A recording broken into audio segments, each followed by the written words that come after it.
நீர் என்னை காண்கிற தேவன் என்று சொல்லி பெயரிட்டாள். அல்லேலூயா. நீர் என்னை காண்கிற தேவன் என்று சொல்லி பெயரிட்டதுக்கு காரணம் என்ன தெரியுமா? அந்த அங்காளாய்ப்பு ஆண்டவர் அப்படியே விட்டுட்டு போக மனசு இல்ல. அந்த கண்ணீரை பார்த்துட்டு போகிறதுக்கு ஆண்டவருக்கு மனசு இல்ல. அதனாலதான் ஆண்டவர் என்ன பண்றாருனாக்கா பேசுறார். அல்லேலூயா.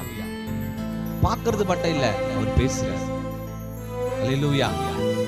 பேசும்பொழுதுதான் நல்லா கவனிங்க, நம்மளுடைய இருதயத்துல அடுக்கி வைத்திருந்த எல்லா விதமான கஷ்டங்களும் நம்ம பேசும்போது ஒரு உணர்வாய் கண்ணுல வருகிற தண்ணீராது மாறிடும். ஏன் அப்படின்னா யாரோ நம்ம கிட்ட பேசுறதுனாலதான், நம்மை விசாரிக்கிறதுனாலதான். அல்லேலூயா. விசாரிக்க முடியாத ஒரு இடத்துல தேவனாகிய கர்த்தர் ஆகாரை விசாரித்த தேவன் கர்த்தர். ஆமென். உங்களுடைய இருதயத்தின் சத்தத்தை, யோசனைய, கூப்பிடுதல அவர் கவனிக்காம பார்க்காம பேசாம போயிடுவாரா? கண்டிப்பா பேச அவர் வல்லவரா இருக்கிறார். அல்லேலூயா. அல்லேலூயா. இப்ப நான் ஆண்டவர் இடத்துல பேசணும்.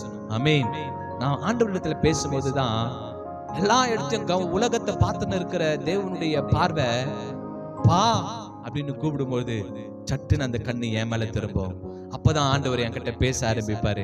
சொல்லு மகளே என்ன அப்படின்னும் போது, நம்மளுடைய எல்லா அங்கலாய்ப்பை சொல்லும் போது, நம்மளுடைய வேதனைகளை சொல்லும் பொழுது தேவனாகிய கர்த்தர் ஆகாரின் கண்ணீரை துடைத்த தேவனாகிய கர்த்தர் நம்மளுடைய கண்களின் கண்ணீரையும் வியாக்குலத்தையும் அவர் நீக்க வல்லவராயிருக்கிறார். ஆமென்.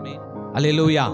எத்தனை பேர் விசுவாசிக்கிறோமோ அத்தனை பேருடைய வாழ்க்கையிலும் நம்ம சொல்ல வேண்டியது, நான் தேவனை கண்டேன். ஆமென். அல்லேலூயா. எல்லாவற்றையும் அறிக்கை செய்து விட்டுவிடும் பொழுது என்னுடைய கண்கள் அவரை பார்க்கும். அவரை நான் பார்க்கும் பொழுது ஆமென். அல்லேலூயா. ஆகாருடைய வாழ்க்கையில நடந்த எல்லாம் என்னுடைய வாழ்க்கையில நடக்கும். ஆமென். அல்லேலூயா. ஆகையால நல்லோர் மேலும் தீயோர் மேலும் தேவனுடைய கண்கள் நோக்கமா இருக்க பார்த்துன்னு இருக்குது. அதனால அவருடைய கண்கள் பார்த்து நிற்கிறதுனால பார்த்து நடந்துக்கணும். அல்லேலூயா.